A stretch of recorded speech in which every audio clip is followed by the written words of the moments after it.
What's that? You can take it out of here if you want. That's fine. Good evening, everybody. How are you doing? Good. I'll be here all night, folks. Try the veal. My story is pretty much about ink, tattoo. Okay. I don't look like a guy that has ink, and I didn't get into tattooing at all. Very little I got into it. And a friend of mine who is a man that when you meet him, he just is this big character. You're like, where the hell did you find him, Greg? He's just this big character who wants to be somebody that he's not. And I always just thought he was funny, and I always liked to mess with him.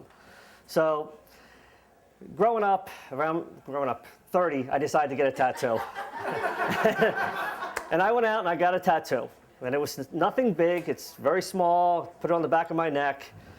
And I told him about it. He goes, you went out and got a tattoo? I'm like, yeah. He goes, how was it? I go, well, it really didn't hurt me. He goes, come on, it had to hurt. I said, no, listen. I sat down in the chair. I leaned over. I told the guy what I wanted. He did it. I actually fell asleep in the chair. He goes, come on. It had to hurt. It was on your neck. I'm like, I'm telling you, John, it didn't hurt. He goes, you're full of it. I said, whatever. So, of course, if anybody has tattoos, you know the deal is once you get one, you gotta get another one. It's just the way it is.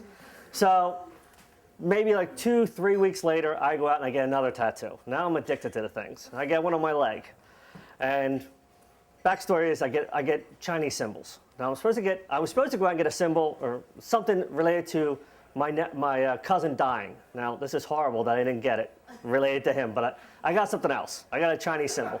God knows if it, I didn't know what it meant, that's what it really was on my neck. I just took the chance. I'm like, white guy telling me, yeah, that's what it means. I'm like, all right, go ahead, put it on my neck.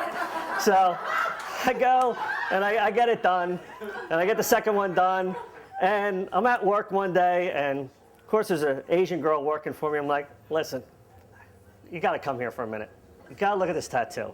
Let me know if this what this means. She's like, it's pretty close. I'm like, pretty close. Like, what's it mean? She goes, well, you want it to mean friendship and love. I'm like, yeah, that's what it's supposed to mean. She goes, well, it means friends and relatives. I'm like, relatives? I'm like, this. I'm like, all right.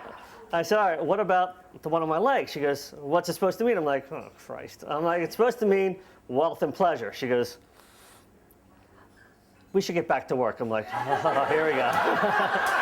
So I just go on with it, and my friend calls me up, John calls me up, he goes, yeah, I heard you got another tattoo. I said, yeah. He goes, I want to go.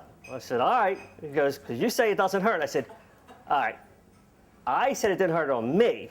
I said, I was fine. I said, I got the leg, and I was fine with the leg. I got the neck. I fell asleep. It was a massage. He goes, I want to go. I said, all right, let's go.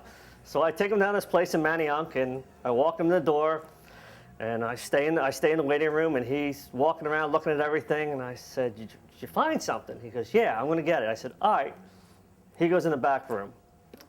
So I'm out front, minding my own business, just walking around, and I hear these choice words coming out of this back room. I'm like, what the hell is wrong? I hear him screaming. He's like, what the? And I'm like, so the guy comes out. He goes, do you want to come back and sit with him? I'm like, what? Why do I want to sit with him? He goes, he's having problems. I'm like, well, listen, how far in on this tattoo are you? He goes, I'm pretty far in. I'm like, what's he getting? And he goes, I really, just let me finish up with him. I'm like, all right, fine. So honestly, my tattoos, between the two of them, probably took me a combination of an hour, maybe. I'm in there 2.5 hours, and now it's getting late. Now I'm like, all right, what the hell is going on? He finally comes out, and he walks out, and he's got his back. I'm like, what the hell did you do? He goes, just let's go. I'm so pissed off at you right now. I'm like, why? Well, he comes out to the front of the building, lifts his shirt up. He has what women call a tramp stamp on the back of his. It is the size of a baseball, and is on his lower back. I'm like, what in God's name made you get that on the back of your back? He goes, well, you told me it wouldn't hurt. I'm like, yeah, I didn't get it on the back of my lower back. He goes, I'm never going to talk to you again.